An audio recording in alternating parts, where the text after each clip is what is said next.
Boa tarde, bom dia, boa tarde, boa noite. Não importa a hora que você estiver vendo, muito prazer, eu sou o Lucas Carvalho Santos, monitor de Direito Penal, segundo semestre. Boa noite, Ana Carolina do Carmo, que está aqui presente com a gente. E hoje, dando seguimento às nossas outras monitorias, vamos falar sobre um assunto muito importante, que está relacionado à essa ideia de pena, ao direito penal. Ele é muito interessante, muito importante, porque ele, ele, ele se trata sobre algo crucial e tem tudo a ver com a pena, que é a nossa liberdade. Porque o que é a pena? Qual direito que o Estado tira de você quando você comete uma infração penal? Ele somente restringe o seu direito de locomoção, dependendo da pena que for aplicada àquele crime. Porque, como nós vimos, existem, além das previstas na Constituição, que é a de multa, restritiva de direitos, entre outras, as descritas no Código Penal, vamos dar um enfoque um pouquinho maior hoje no Código Penal, são as restritivas de direito, restritivas de liberdade e multa. E quando o Estado aplica uma pena, uma sanção, ele está exercendo seu direito de punir. Algo que é crucial, algo que é de suma importância no assunto de hoje, que é o direito de punir. Primeiro, o que é esse direito de punir? Que, para fins de organização da sociedade, de harmonização social, para evitar a injustiça, para evitar a barbaridade, esse direito de punir foi delegado a esse ente abstrato que nós chamamos de Estado. Então, somente o Estado tem esse direito de punir alguém por ter cometido uma violação a um bem jurídico tutelado penalmente. Dito isso, Dito isso, existem causas da extinção desse direito do Estado. Causas com rigor técnico que se dão o nome de causas da extinção da punibilidade, que são as descritas no artigo 107, a prescrição e o perdão judicial. Como vemos aqui, o direito de punir. O que é esse direito de punir? O direito que o Estado possui de aplicar uma pena a quem ofende o bem jurídico protegido por uma norma penal. Isso vale para todo tipo de pena, seja de restritiva de direitos, seja de multa, seja de restrição de privativa de liberdade, porque quando o Estado aplica uma dessas penas, ele está justamente exercendo esse seu direito de punir. São as causas descritas em leis que extinguem o direito de punir do Estado. Aqui o código começa logo de cara, são as hipóteses descritas no artigo 107 do Código Penal. Veja que é diferente da isenção de pena. Aqui, a extinção da penalidade de fato nasce típico, ilícito, culpável, mas por uma causa posterior, por uma das causas descritas no artigo 107, ele não é mais punível. O Estado perde esse direito de aplicar uma sanção no agente. E vamos ver quais que são as causas. As causas, entre uma delas, a primeira que podemos ver, a primeira logo de cara, é a morte. Por que a morte extingue o direito de punir do Estado? Pelo brocado jurídico romano, morte tem um brocado, desculpa, agora não vou saber dizê-lo com toda exatidão. Bom dia, boa noite, William, tudo bem? Há um brocado clássico do direito romano que fala morte omnia solvit, se eu não me engano. Que a morte extingue tudo, a morte resolve tudo. Então, portanto, se o apenado morreu, por dois motivos, ele não pode, o Estado perde o direito de punir por dois motivos. A morte extingue direitos, ela acaba com os direitos, ela resolve tudo. Então, por exemplo, se ele era um devedor também em um contrato, o credor não tem mais o direito de exigir esse crédito. E além de que a pena tem um princípio de personalidade. A pena não pode passar de outra pessoa da pena. É o princípio da individualização da pena. A pena tem que ser feita, moldada, adequada exatamente para aquela pessoa. Visto que atualmente o direito penal moderno, atual, visa punir o fato e não a gente. Dito isso, passamos. Vou compartilhar só aqui um momentinho. Vão aqui as causas de extinção da punibilidade. Extingue-se a punibilidade, ou seja, o jus puniendi do Estado, ele some, ele se esvaidece, ele some pela morte da gente, que foi explicado pela anistia, graça ou indulto, que são quais, que é a anistia? A anistia, por requerimento daquela parte, ela pede.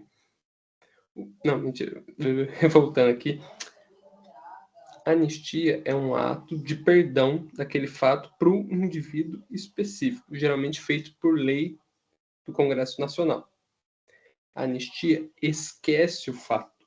É como se aquele fato, como aquele sujeito nunca tivesse feito aquele fato, ele é esquecido. Repare que é diferente da abolício crimes. A abolício crimes determina que o que acontece com esse tipo de conflito de lei penal no tempo. A abolição crimes revoga aquela conduta típica.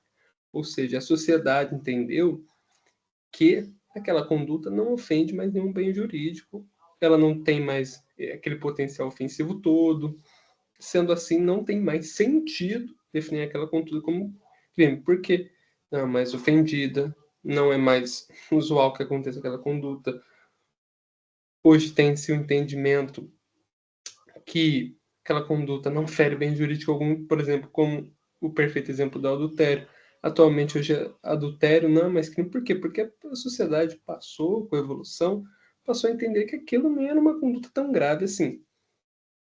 E, só dando um gancho aqui, me adiantando, abolição crimes também é uma forma de extinção da punibilidade, porque lá desde a Carta Magna, Libertatum, que aconteceu em 1215, que os ingleses fizeram em respostas aos atos tirânicos, aos atos autoritários do João Sem Terra, surgiu de lá a ideia do princípio da legalidade, que não há pena sem prévia determinação legal, ou seja, não há crime sem lei anterior que o defina. A partir do momento que não é mais crime, o Estado não pode restringir seu direito de liberdade, ele não pode aplicar uma pena por algo que não é mais definido como crime. Então, dito isso, o abolício crimes tira esse direito do Estado. Por quê? Porque o Estado só pode te punir quando você pratica um fato, uma conduta definida como crime. Se aquela conduta não é mais definida como crime, o Estado não pode mais te punir. Ele pode, talvez, achar uma forma de repreender a conduta agora por uma sanção administrativa, entre outras formas. Agora, graça ou indulto são...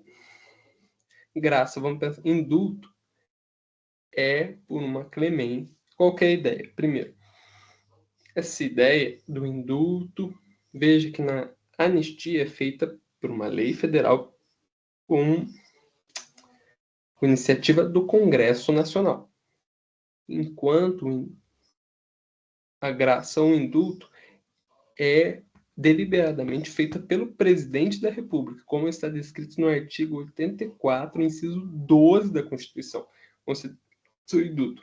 A graça é um indulto, a gente fala individual. E ele precisa ser provocado, requerido, pedido para que chegue no Conselho de Penitenciário. Agora não vou entrar em muitos detalhes para o Conselho de Penitenciário, para chegar para o Ministério Público enviar ao presidente da República e ver se ele concede. Veja, ele teve que provocar o presidente da República, enquanto o indulto parte de uma deliberação do próprio presidente. Ele resolve agraciar, ele resolve perdoar quem cometeu determinado fato.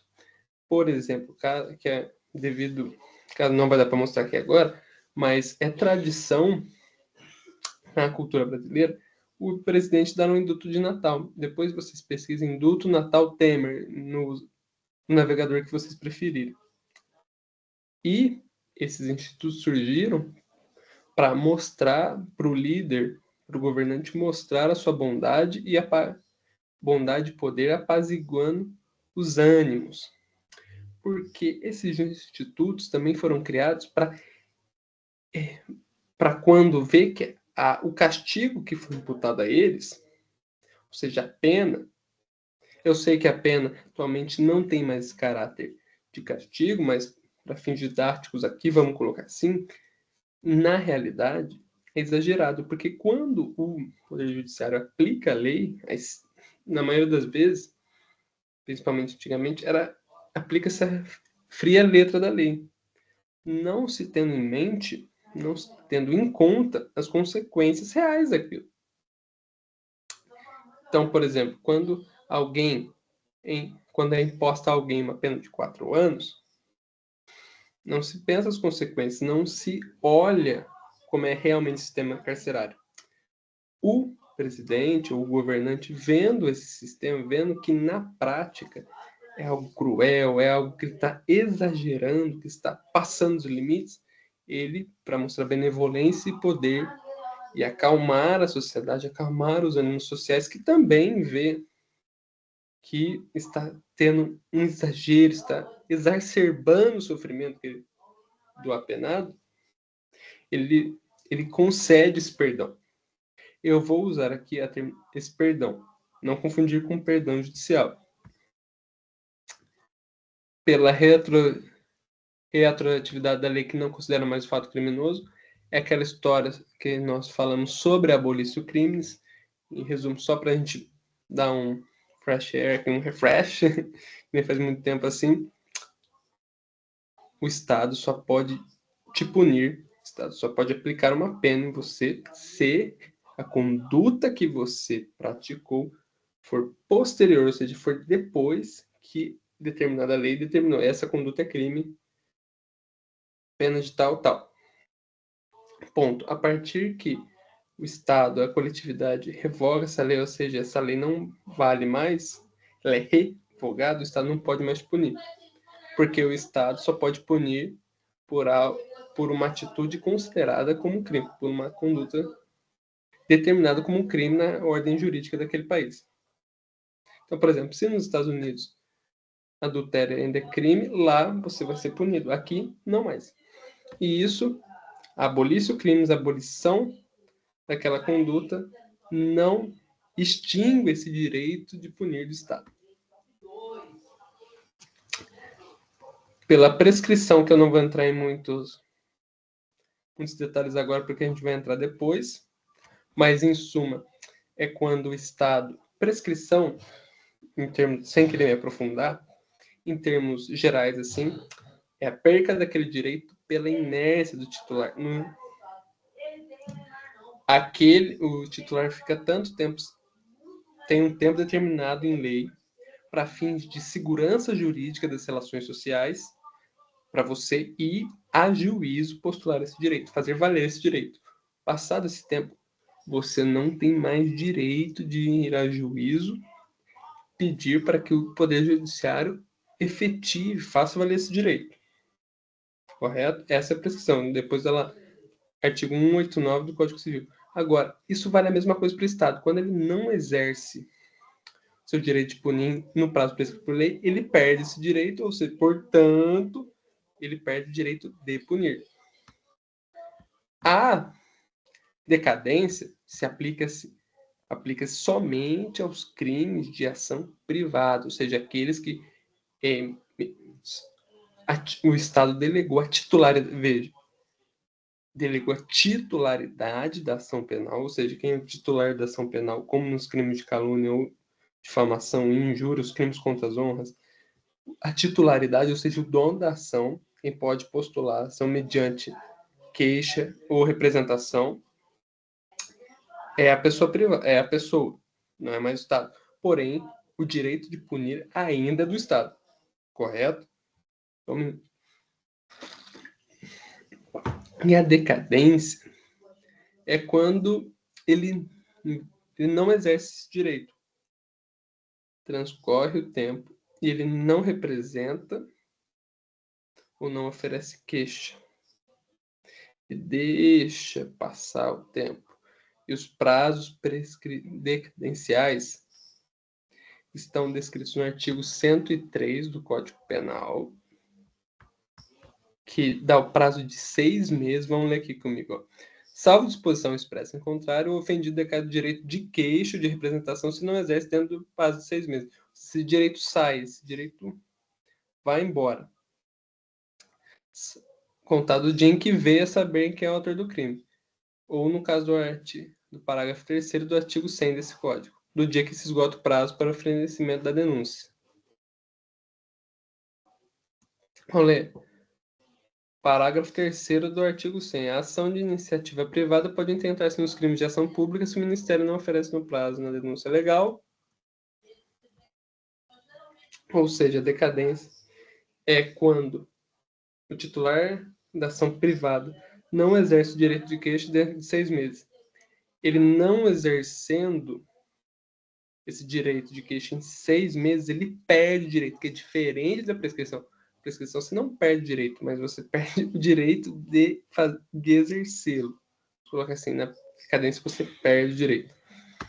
Perempção é quando por uma desídia, uma falta de vontade, ele não prossegue com o processo. Ele até entra, ele representa, ele dá queixa, porém ele não entra com processo. Por exemplo, as hipóteses estão descritas no artigo 60 do Código de Processo Penal. Mas que eu cito aqui, por exemplo, é quando a titular da ação penal é uma empresa jurídica, é uma pessoa jurídica, ela é extinta e não deixa sucessor.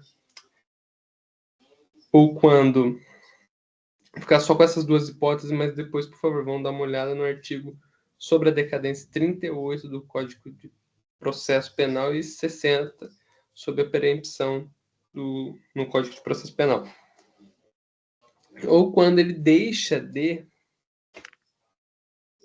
prosseguir com a ação 30 dias seguidos. Ele não dá andamento na ação por 30 dias seguidos, ou quando ele não comparece em uma audiência, em algum momento do processo, algum ato do processo que ele deva comparecer presencialmente, ou nas alegações finais, ele não pede a condenação do réu. Mas veja, não precisa aprofundar isso agora, só dá uma olhada. Estou dando exemplos os exemplos legais, ou seja, que a lei determina que é perempção, e a perempção é, como estamos vendo aqui, uma causa de extinção da punibilidade, ou seja, o Estado perde o direito de punir. Estou indo bem? Quer que devagar? Vocês têm alguma dúvida? Posso continuar assim? Por enquanto tá tudo certo. Tudo certo, Ana Carolina, William? Tudo certo?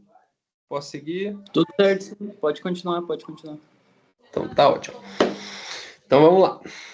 Dito isso, pela renúncia do direito de queixa, pelo perdão aceito nos crimes de ação privada. Tem aqui. O direito de... Aqui o artigo 4, ele determina, ele explica como é que vai ser a renúncia, expressa ou tácito do direito de queixa. E a renúncia do direito de queixa leva ao quê? A extinção do direito de punir do Estado. Vamos ver como é que isso funciona. O direito de queixa não pode ser exercido quando renunciado, expresso tacitamente. Lembrando, direito de queixa só pode ser exercido nessa hipótese aqui, na hipótese do parágrafo 2º do artigo 100. Ação de iniciativa privada promovida mediante queixa do ofendido ou de quem tem qualidade para representá-lo. Só é cabível nesses casos, certo? Caso em que a ação penal é privada. Ó, renúncia, queixa e renúncia expressa, quando ele manifestamente, expressamente, em uma petição do processo, ele renuncia à queixa, ele fala, eu não quero mais prosseguir, eu renuncio ao meu direito de queixa, antes mesmo de se queixar, desculpa. ele expressamente renunciou ao seu direito de queixa, de alguma forma, expressa, ele escreveu, ele expressou essa sua vontade de renunciar à queixa, ou praticou fato, aí existe a tácita, que importa a renúncia tácita ao direito de queixa, a prática do ato incompatível com a vontade de exercê-lo. Não implica, todavia, o fato de receber ou ofender a indenização do dano causado pelo crime. Ou seja, por exemplo, num crime contra a honra, A é caluniado por B. Mas A nem vai na delegacia e chama B para tomar uma cerveja, por exemplo, em um churrasco. Ou seja, ele tacitamente está denunciando, ele está renunciando ao seu direito de queixa. E, consequentemente, o Estado, com essa renúncia, expressa. Lembra, é a manifesta vontade de renunciar a esse direito de queixa. Expresso quer dizer escrito. Ou tácito, que pelas ações, pelas suas atitudes, ele renuncia a esse direito. Por exemplo, a B comete algum crime de ação privada contra A e A se casa com B. Ou seja, tacitamente não há essa vontade de denunciá-lo, de representá-lo, instaurar um processo, uma ação penal contra ele. Nesses casos, o direito de punir do Estado some. Agora, pelo perdão aceito, o perdão está descrito. Mas, só voltando no negócio aqui. Mas, porém, mesmo com a renúncia do direito de representá-lo, não prejudica o direito da indenização. Ou seja, ele pode ainda ir no juízo civil e postular uma ação de perdas e danos visando ser ressarcido, ter a indenização que ele acha que tem direito. Ponto. Ele não pode mais fazer as coisas no juízo penal. Agora, na parte do civil, até aqui, ó. Não implica, todavia, o fato de receber o ofendido a indenização do dano causado pelo crime. São os efeitos extras penais da condenação. Enfim, não importa uma futuração de perdas de dano moral, enfim, isso não prejudica em nada. O perdão do ofendido nos crimes somente se procede mediante queixa, obsta o prosseguimento da ação. Ou seja, aqui não há renúncia do direito de queixa, porque o direito de representação, ou seja, de denunciá-lo, já foi exercido, porém, no meio do processo, ele resolve desistir da ação. Por isso que aqui está descrito. Perdão do ofendido nos crimes que somente se procede mediante queixa, obsta o prosseguimento da ação. Obsta é um obstáculo, um impedimento, impede o prosseguimento da ação. Consequentemente, causando a extinção da punibilidade. Vou dar uma corrida aqui. Aqui, ó. Aí, aqui como é que funciona o perdão? O perdão no processo fraudelo pode ser expresso ou tácito da mesma forma que a gente explicou aqui, expressamente, manifestamente. Ele declara que perdoou o ofendido, que ele não quer mais prosseguir com a ação penal. Pelo princípio da individualidade da ação privada, se forem 3 réus, ele perdoa um, esse perdão aproveita todos os outros, vale para todos os outros, ele não pode escolher perdoar um só. Porém, como o perdão é um ato jurídico bilateral, depende da aceitação do réu, requisito perdão depende da aceitação do réu, é o inciso 3, aqui, ó. Se o querelado recusa, não produz efeito, ou seja, a ação continua. Mas pegando esse exemplo, tem 3 réus. Mesmo que o autor queira oferecer o perdão para um só, vai atingir os 3. Caso 2 não aceitem, a ação vai continuar em relação a esses 2, ou seja, aqui não houve extinção de punibilidade em relação a esse. O Estado ainda pode punir eles, mas porém esse aqui acabou. O Estado não pode mais punir essa pessoa. Aqui, ó, se concedido por um dos ofendidos não prejudica os direitos, ou se o querelado recusa, ou seja, o réu, se o réu recusa não produz efeito, só que aqui nos crimes de ação privada, em vez de ser réu, é querelante, querelado, ou seja, querelante é quem oferece a queixa, quem oferece a representação, querelado é quem é o polo passivo dessa ação, ou seja, é o réu. Perdão tácito, lembra? É o que resulta da prática de ato incompatível com a vontade de prosseguir na ação. Então, por exemplo, se no meio da ação, querelante é quem propõe essa ação, e o querelado, quem sofre, quem é o polo passivo da ação, se casam. Ou seja, tacitamente, eles não querem o prosseguimento da ação. O querelante renunciou esse direito de prosseguir, ele perdoou, e dessa forma o Estado não tem mais o direito de punir o querelado. Não é admissível o perdão depois que passa em julgado de sentença condenatória, ou seja, pela retratação do agente, caso que a lei permita. Retratação é retirar o que diz. Nos crimes de calúnia e difamação, injúria não pode. O artigo que permite a retratação e fala que extingue é isento de pena o agente é o artigo 143. No falso de testemunho é o parágrafo 2º dele. Não vou ler aqui, senão vai tomar muito nosso tempo. Mas, enfim, retratar é quando é retirado o que disse, quando quem caluniou, quem difamou, retrata, tira o que disse, fala, oh, eu retiro o que disse.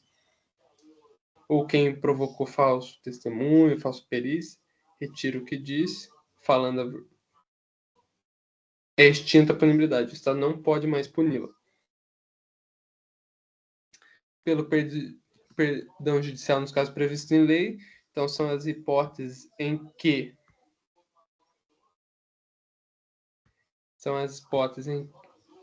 Oi, Ana Carolina, tudo bem? Pode perguntar. É nesse caso que você falou, que retirar o que disse extingue a punibilidade.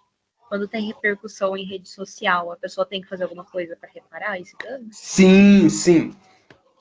Ela tem que se retratar pelo meio que ela publicou. Tá aqui, ó. Vamos lá, que vamos ver. Demora um pouquinho, mas a gente chega lá.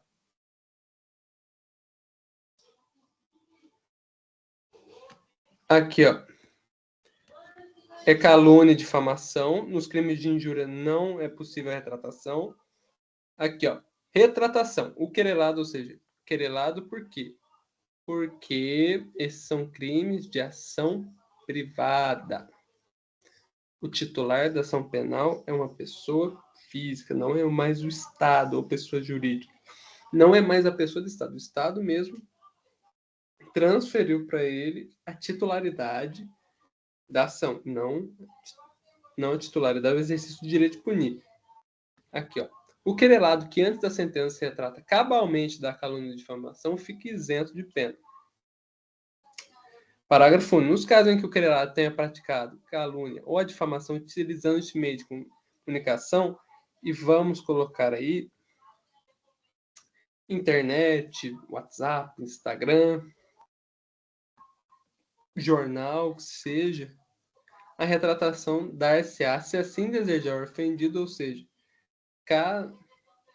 quem recebeu, quem foi a vítima da calúnia e difamação, se ela quiser, se ela desejar, a retratação será feita por esse meio de comunicação que foi feita a ofensa. Então, por exemplo, se eu vou lá e falo Will é um piriri, pororó, rororó, rororó, no Instagram, ele tem o direito que eu caluniei o Will. Ele tem o direito de exigir a retratação pelo Instagram, pelo fazer, ó, gente, me retrato, retiro o que disse, o Will não é nada disso que eu falei, ele tem esse direito aqui, ó. Utilizando do meio de comunicação, a retratação dar-se-á, se assim desejar, ofendido pelos mesmos meios que praticou a ofensa. Então, se for da vontade do ofendido que aquela pessoa se retrate pelo meio de comunicação que foi proferida a ofensa, pode. Respondido, Ana Carolina. Tem mais alguma dúvida? Will? Obrigada. De nada, eu que agradeço. Tudo certinho, Will? Tudo sim, tudo sim. Então, tá ótimo. Vamos lá. E agora, voltando. Aqui, deixa eu aproveitar que eu já estou. Aqui, só aproveitar mesmo. Aqui. O fato deixa de ser punível, ou seja, extinta a punibilidade, o Estado não pode mais aplicar uma pena antes da sentença no processo que correu ilícito. O agente se retrata ou declara a verdade. Ou se ele retira o que disse, ou ele fala. Ou declara a verdade. Mas como para a gente não se alongar muito,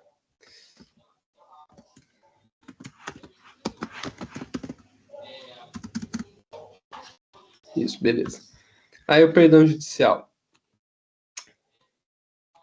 é uma forma de extinção da punibilidade nos casos previstos em lei, ou seja, por exemplo, igual no artigo 121, parágrafo 5 do Código Penal, é expresso, é previsto, é permitido perdão judicial quando as consequências do ato, daquela conduta for tão grande que atinjam o agente de uma forma tão grave que é desnecessário a aplicação da pena, porque entende-se que a consequência, que a retribuição do mal, que é somente uma das finalidades da pena, já foi feita, já com a consequência da própria ação da gente. E para evitar essa crueldade, essa pena muito cruel, entende-se que é desnecessária a pena. Então, por exemplo, é admitido no caso de homicídio culposo, ou seja, por meio de uma quebra de um dever, uma quebra do dever de cuidado objetivo, por meio de uma ação voluntária, seja imperita, ou seja, ele não tinha por uma falta de técnica, por uma negligência, por um deixou de fazer, ou por uma imprudência que ele fez algo que não deveria ter feito, causar uma morte, a consequência dessa morte for tão grave a ele, as consequências foram tão graves que entende que não é mais necessária a aplicação penal. Então, por exemplo, uma mãe que estava falando no telefone, não presta atenção, entrando dentro de casa, atropela a filha. E tem-se constatos que a mãe ficou depressiva, teve um quadro psicológico horrível depois desse. Ficou com depressão, está fazendo tratamento, não consegue nem mais levantar da cama. Tem-se que a sanção penal, que aplicar a essa mulher uma pena, é desnecessário. Então, nestes casos de perdão judicial, é também uma das causas que extinguem, acabam com esse jus puniendi, com o direito de punir do Estado. Agora, a prescrição, como a gente falou, é dividida em dois tipos. Só um minuto. Parar de compartilhar aqui. E depois eu vou enviar os slides para vocês. Fiquem tranquilos. Com material melhor. Aqui, como a gente já falou, prescrição, sanção imposta ao Estado devido à demora no exercício do seu direito de punir. Prescrição, lembra que a gente falou, está ligada à demora, à inércia do exercício daquele determinado direito. Qual direito? No direito de punir que o Estado tem. Existem dois tipos. Tipos de prescrição da pretensão punitiva, que é a prescrição que o tempo que o Estado tem para provar a certeza da culpa daquele indivíduo X, que ele entendeu que fez crime Y. O que eu disse?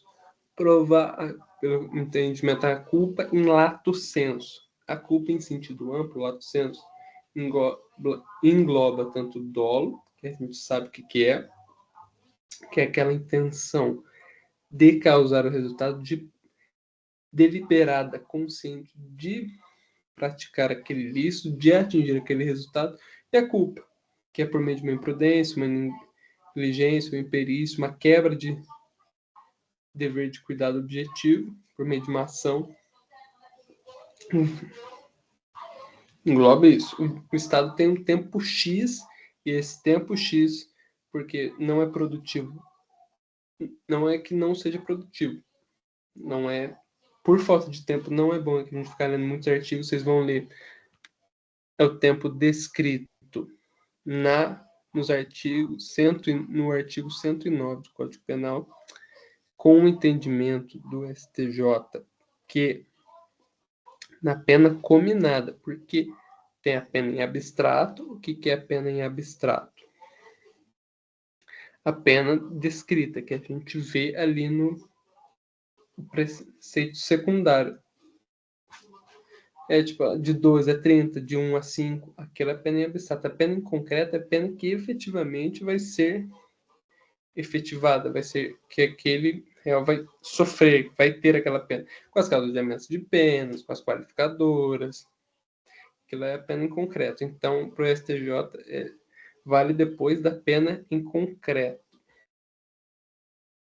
Então, pretensão executória, quando o Estado não promove tempo definido em lei para início de cumprimento de pena. Formas de contagem da prescrição são o artigo 110 e 111 do Código Penal. E essas causas. E o tempo de contagem para o Estado efetivamente provar a culpa, a certeza da culpa, ou iniciar o cumprimento de pena, aquela pessoa tem causas que interrompem, causas que suspendem, causas impeditivas, mas no Código Penal, causas suspensivas, porém no Código Penal está com a nomenclatura de impeditiva, mas é só lembrar disso, e interruptiva. Como está visto aqui, causas impedem a contagem de prazo da prescrição, o cronômetro volta de onde parou. Base legal, artigo 116 do Código Penal. O que acontece? Veja que o Estado tem um tempo limite, um tempo X, para aplicar, para aprovar a culpa ou para iniciar o cumprimento daquela pena. A primeira, pretensão punitiva, e a pretensão executória. Para fazer isso, ele tem que fazer dentro de um prazo, dentro de um determinado tempo. E, em certos casos, esse tempo é congelado, o tempo parou. Imagina um cronômetro. E quando acontecer, por exemplo, vamos pegar quanto a gente cumprir pena no superior, veja que o cronômetro para.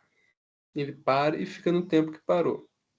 Após o cumprimento, são os exemplos do artigo 116. Depois vocês leem com calma, porque lembra da teoria das fontes. A fonte, o que é a fonte? A fonte é da onde vem direito, da onde emana algo. E aqui no Brasil, a principal fonte de direito é a lei. Então, gente, sempre fazer um estudo. Qualquer que vocês forem ler, antes, ler a lei, saber a lei. Porque é dela que é a principal fonte de direito aqui.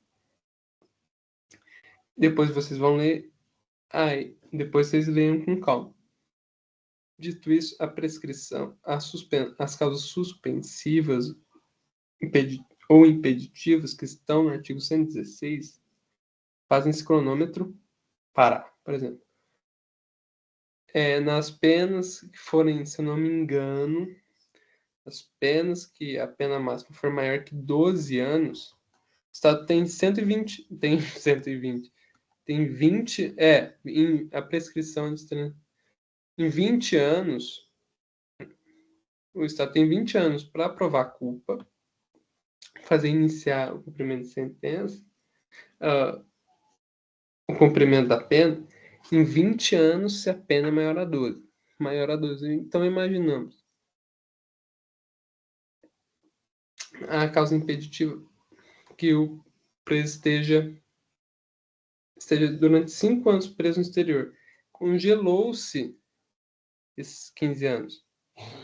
É como se o cronômetro tivesse parado. E depois ele volta a correr. Então, tem 15 anos para correr. E as causas interruptivas é quando são as causas em que esse cronômetro zera. Tem que voltar lá de trás, ele zera. O cronômetro volta no zero e ela começa a correr de novo.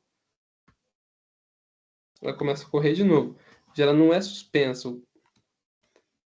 São as causas do 117. O concurso da prescrição interrompe-se pelo recebimento da denúncia da queixa.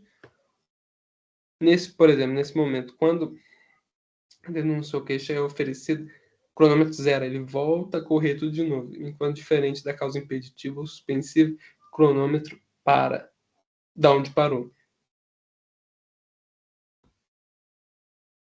E aqui, já falei do perdão judicial, mas só para a gente relembrar. Instituto jurídico penal aplicável a agente que as consequências da infração atingirem de forma tão grave que a sanção penal se torne desnecessária. Exemplo, artigo 121, parágrafo 5º. Suas características é que ele extingue o direito de punir do Estado, é um direito subjetivo do réu, ou seja, se tiver presentes os requisitos, deve ser oferecido ao réu esse direito, ele deve receber esse perdão e essa causa de extinção da punibilidade deve ser previsto em lei, ou seja, naquela hipótese deve estar aceito se colocar, não vai estar escrito dessa forma, mas traduzindo. Aqui se aceita o perdão judicial, como é no artigo 125, no próprio artigo da calúnia, vamos ver aqui. Não, difamação, me desculpe. Difamação. Não, é injúria. Aqui, por exemplo. Um dos casos que ele quer dizer com previsto em lei? Justamente isso aqui.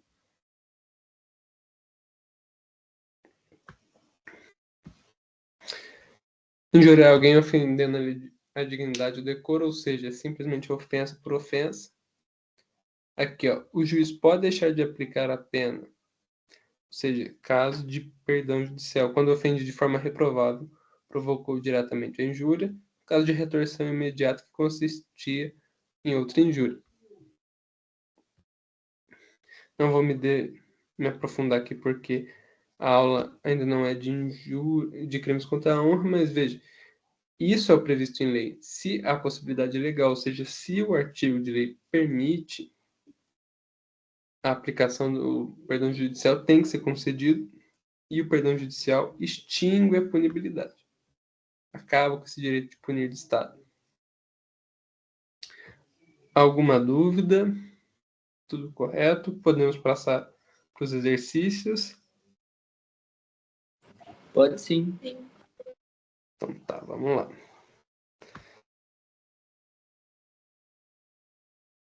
Ver aqui.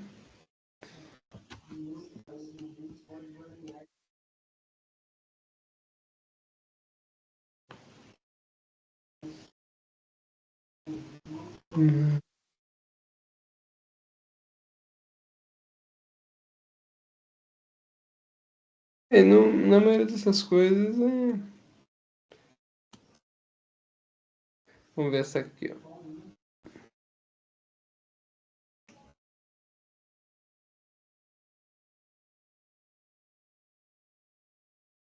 A questão 4, vamos lá, do ano 2024, da Banca Avança, da Câmara Rio Grande da Serra, prova de procurador jurídico. São casos de extinção da punibilidade, exceto pela anistia, graça ou indulto, pelo casamento da agente com vítimas nos crimes contra os costumes, pela prescrição, decadência ou preempção, pela retratação do agente nos casos que a lei admite, pela morte da agente. Quais que vocês acham que é?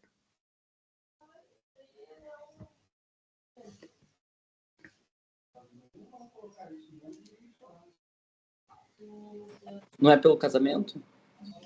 Isso, é isso mesmo. Mas Isso, que lembra, antigamente, quando o adultério era... O que eram os crimes como os costumes? Parabéns, viu? Acertou isso aí. Era o que hoje a gente conhece como crimes contra a dignidade sexual. Por exemplo, o estupro, o sujeito passivo era ser só mulher. Então, por exemplo, que antes de se eu não me engano, salvo o melhor juiz, antes de 2005, se alguém, por exemplo, ocorresse um estupro e eles se casassem depois, o direito de punir do Estado era extinto, era extinguido. Isso aí. Como, por exemplo, hoje a anistia, graça ou indulto é uma forma de extinção do poder do Estado, do poder de punir do Estado. Vamos lá, essa aqui, ó, causa impeditiva. Ó, quem sabe me dizer o que é uma causa impeditiva da prescrição? Aquela que suspende, faz o cronômetro zerar. Cumprimento de pena no exterior, recebimento da denúncia, decisão que confirma a pronúncia ou reincidência.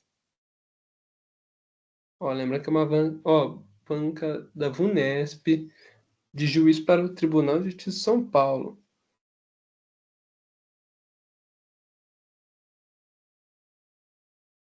Alguém sabe me dizer? Recebimento da denúncia? Oi? Recebimento E da vamos denúncia? ver. Quase, Carol, quase. Porque recebimento da denúncia, ela é causa de interrupção, ela é uma das causas da interrupção da prescrição, ou seja, isso o cronômetro zera, volta a contar tudo de novo. A impeditiva é quando é a causa que faz com que o cronômetro pare no tempo que parou. Então, se por exemplo... Não é a pena no exterior. Vamos ver se é... Exatamente, cumprimento de pena no exterior. Vamos ver aqui. Ó, causas impeditivas da prescrição. Antes de passar em julgado a sentença final, a prescrição não ocorre quando não resolvida em outro processo, questão que depende do reconhecimento de outro crime. Então, por exemplo, um crime de bigania, que é contrair outro casamento, já sendo casado, se não for provar o casamento no juízo civil, a prescrição aqui zero pausa o cronômetro. Quando não for provado se houve casamento ou não. Se for provado que houve, lembra, o cronômetro volta a correr. Então, imaginamos que passou 5 anos e ainda tem tempo X para prescrever, coisa que é diferente da interrupção, que nesse caso ia voltar tudo de novo. Enquanto a gente cumpre pena no exterior, que foi até a questão, na pendência de embargos de declaração ou recurso aos tribunais superiores, que é processual penal. Não vamos entrar nisso, enquanto não cumprido ou não rescindido o acordo de não persecução penal. Que só dando uma visão geral é que em certos crimes a lei de juizados especiais, a GCRIM permite, sob certas condições, que o... Não, será que eu estou certo isso aqui? Não. Que o ofensor criminoso não responde ao processo, suspensão condicional do processo. Não sei se é a mesma coisa, então... E aqui é as causas interruptivas da prescrição. As que faz o cronômetro zerar. Só vou ler aqui com vocês. O curso da prescrição interrompe, ou seja, volta tudo de novo pelo recebimento da denúncia ou da queixa, pela pronúncia, pela decisão confirmatória da pronúncia. Veja que aqui são causas, se fossem causas interruptivas, teríamos duas respostas, mas como são as causas impeditivas, o Código Penal, usa a terminologia impeditiva para as causas que suspendem a prescrição, ou seja, as que param o cronômetro, pela decisação confirmatória da pronúncia, pela publicação da sentença ou acordo mandatórios recorríveis, ou seja, que cabem recurso ainda, pelo início ou continuação do cumprimento de pena, pela reincidência. Essas são as causas em que o cronômetro zero e começa a contar tudo de novo. Suspensivo, o cronômetro é pausado e começa a contar de novo de onde parou. Vamos ver se a gente faz mais uma. Essa aqui é sobre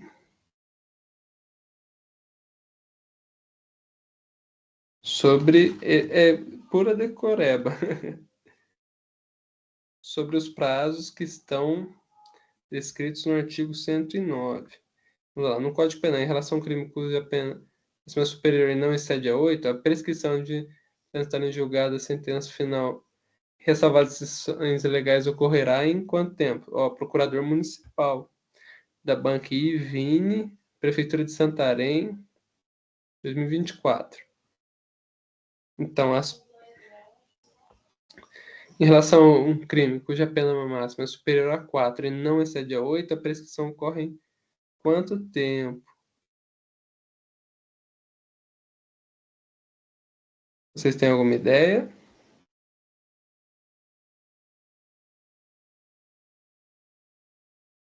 Tem como compartilhar a pergunta? Tem. Desculpa. Nossa, desculpa, achei que estava compartilhando. Desculpa.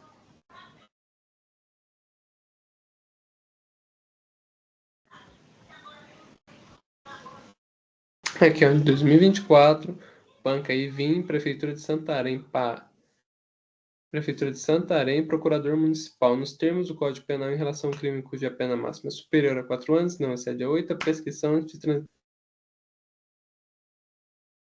sentença final, ressalvadas decisões legais, ocorrerá em 2 anos, 4 anos, 8 anos, 12 anos ou em 20 anos?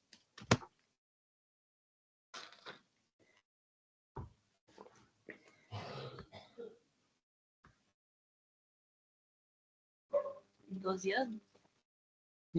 Vamos ver se é 12 anos. Tcharam. Will, tem algum palpite diferente?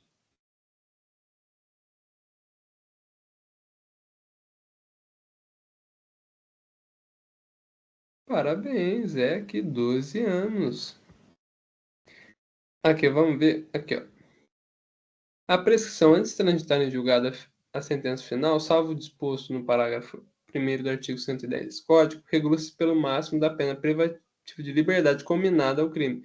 A pena em concreto, a pena que foi efetivamente dada ao crime, verificando-se em 20 anos se o máximo da pena é superior a 12, 16 anos se o máximo da pena é superior a 8 e não excede a 12, e em 12 anos se o máximo da pena é superior a 4 e não excede a 8, 8 anos se o máximo da pena é superior a 2 anos e não excede a 4, em 4 anos se o máximo da pena é igual a 1 ano ou sendo superior não excede a 2, em 3 anos se o máximo da pena é inferior a 1 ano. Isso, podem ficar tranquilos, que vocês, de tanto ver isso, vocês vão decorando.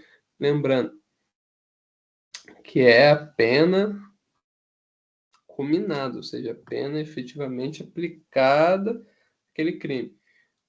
Com as causas de aumento, com as causas de diminuições, com as qualificadoras, não a pena em abstrato, porque a norma penal é dividida na...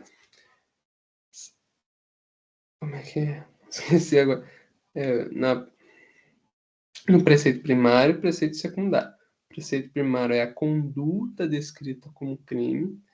Então, por exemplo, subtrair para si para outro em coisa alheia móvel, que é a do furto. O preceito primário é a descrição daquela conduta, e o preceito secundário é o castigo, é a sanção dada a quem comete aquela conduta.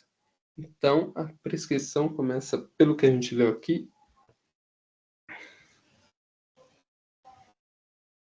A prescrição antes de transitar em julgado a sentença final,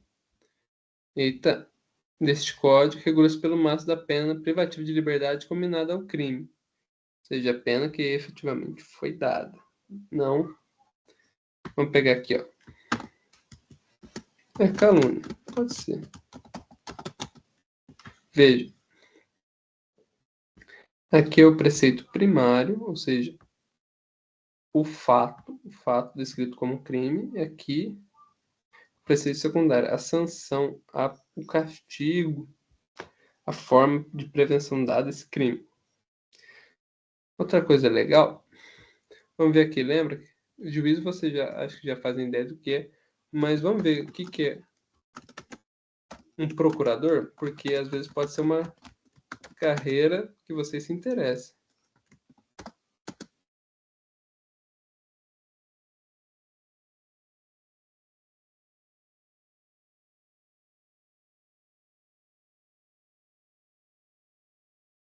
O procurador municipal é responsável por representar judicialmente e extrajudicialmente o município, defendendo os interesses da administração municipal, do interesse público e dos direitos constitucionais.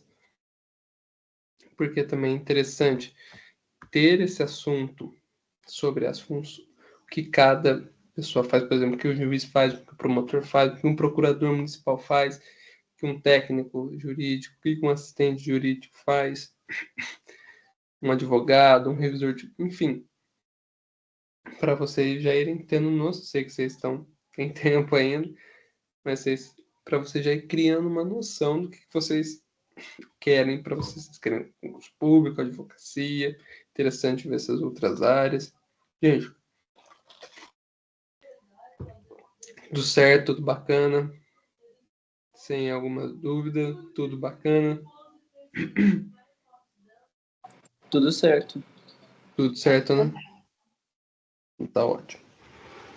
Lembrando que vocês têm total liberdade de me mandar pergunta, de estar uma dúvida, qualquer coisa no intervalo. Ô, Lucas, estou com dificuldade da matéria.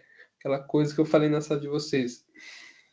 Aqui a gente está todo mundo aprendendo junto. Talvez você faça uma coisa que eu não saiba, me faça ver de um jeito diferente. Aqui a gente tá para aprender junto.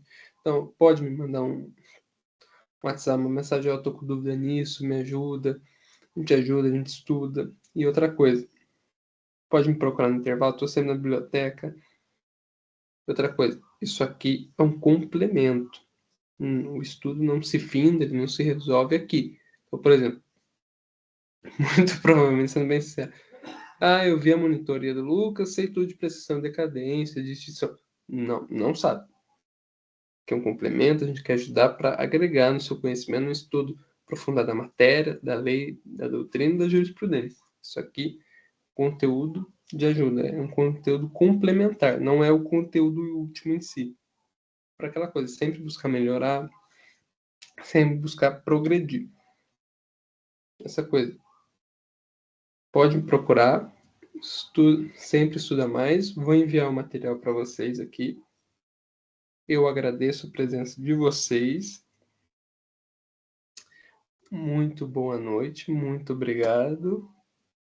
Tchau, tchau. Até a próxima segunda-feira. Boa noite. Boa noite, obrigadão. Boa noite, de nada, eu que agradeço. Tchau, tchau. Boa noite, tchau, tchau.